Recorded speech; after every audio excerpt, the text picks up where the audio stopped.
Good evening, my name is Garrett, and welcome to The Last Call.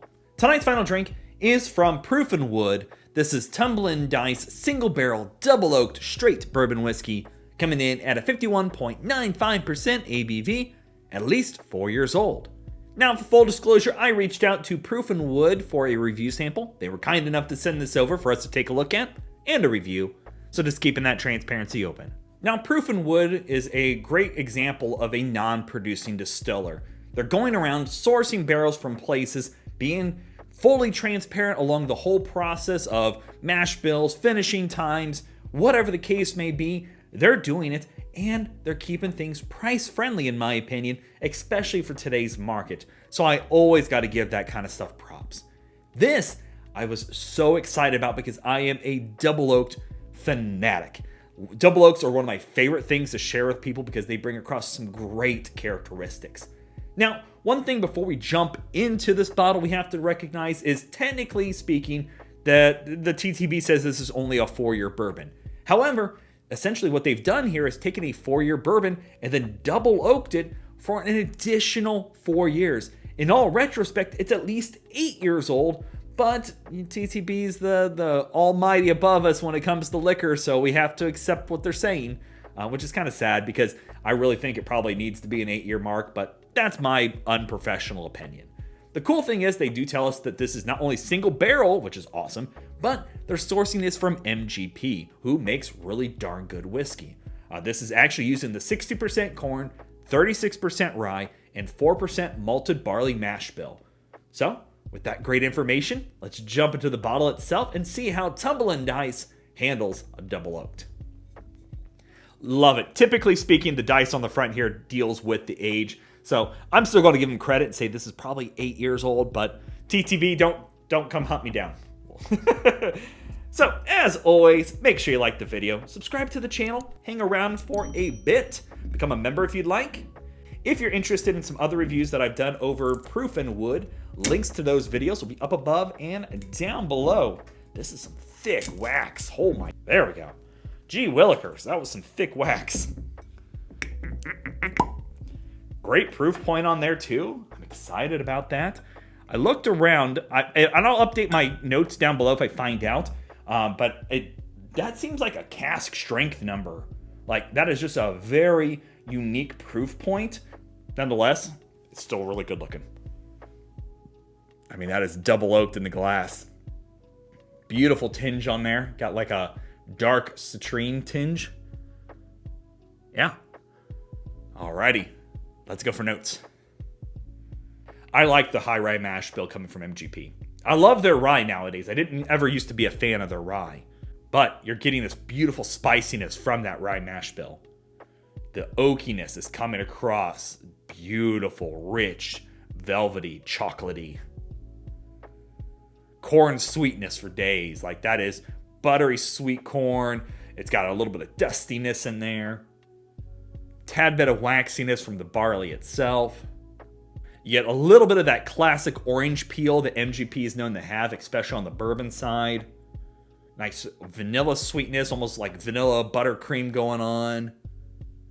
There is a bitter note in there, and sometimes double oaks can bring across a bit of bitterness on things, but it's not overpowering. There's nothing harsh about it. Just a little bit of like an oaky, nutty bitterness. A little bit of butterscotch going on as well, but overall, the spiciness from that rye is really showcasing beautifully for me. Yeah, I mean, that is a very good example of a double oaked bourbon on the nose. Just right up home plate of a good solid bourbon with a little more sweeter undertone charriness characteristics going on. It's exactly what you want. Ooh, what was that? The chocolate note changed into like a cacao note, like a powdered chocolate note now. That's interesting.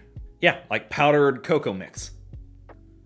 Alrighty, let's go for a taste. That's how you do it. Actually, that is really a lot of sweet characteristics going on there. It's evolving. Hold on. It clings beautifully. Sweet oaks, dustiness from the corn. You get that kind of charry vanilla going on there. Not quite creme brulee, but you get that charriness from the cask with that sweet vanilla buttercream going on. Okay. Definitely. That's a good example of how you double oak something. It's rich. I love that cling going on. Orange peel still showing up here. A little bit in the late finish. A little charriness following as well. Almost like a blowtorch that orange peel before putting it into like an old fashioned. Yeah. That's a good double oaked. Second sip here, getting a little bit of that rice spiciness. Not a bunch of it. I wish that kind of rice spice would pop up a little bit more if I want to be kind of particular. But you get a little more floral rice spiciness. A little bit of grain sweetness in there from that. But the corn sweetness balances itself out very well with that double oaking process. You still get the chocolate notes going on. Like that is, if you love double oaks, that's going to be on your shelf. Hands down. And we might do some A/B comparisons with this and some other double oaks that I have, because for its price range, this is a winner already.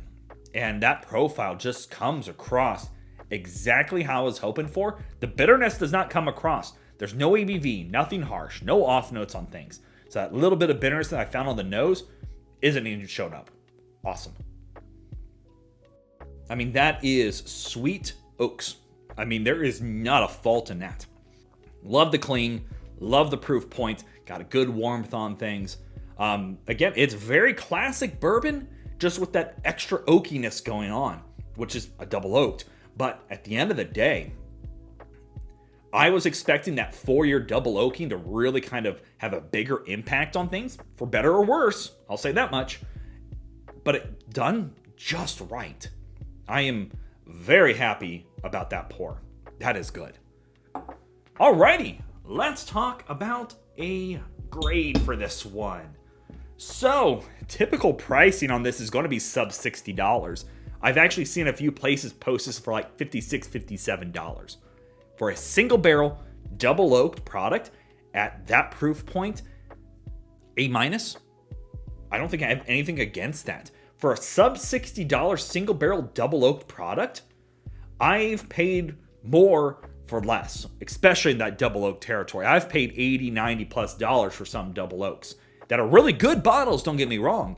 But being that it's in that price category of sub $60, it's great. This is an easy win. This is an easy daily pour. This is one that you could take to some friend's house, especially that are maybe a little bit further in their whiskey journeys and kind of experimenting into more higher end bottles or some more unique finishes. That's going to be a shelf stable bottle for you. It's just got just enough of that sweet characteristic, but the bourbon is not lost. It's not over oaked, and it's exactly how I was hoping they would pull this one off. Big thumbs up on that release. Definitely worth grabbing a bottle if you see this on the shelf. And again, if you're interested in learning more about Proof and Wood, a link to their website will be down in the description area below. Go show them some love. So yeah, there you have it, folks. Proof and Wood, Tumblin Dice, single barrel, double oaked, straight bourbon whiskey. If you have any questions about the bottle itself, let me know down in the comment section below. I will do my best to answer it. And if you have any specific spirits I should go looking for, also let me know down below. Love doing these reviews and sharing with you the experience at home. And as always, may your last drink of the night be the best one.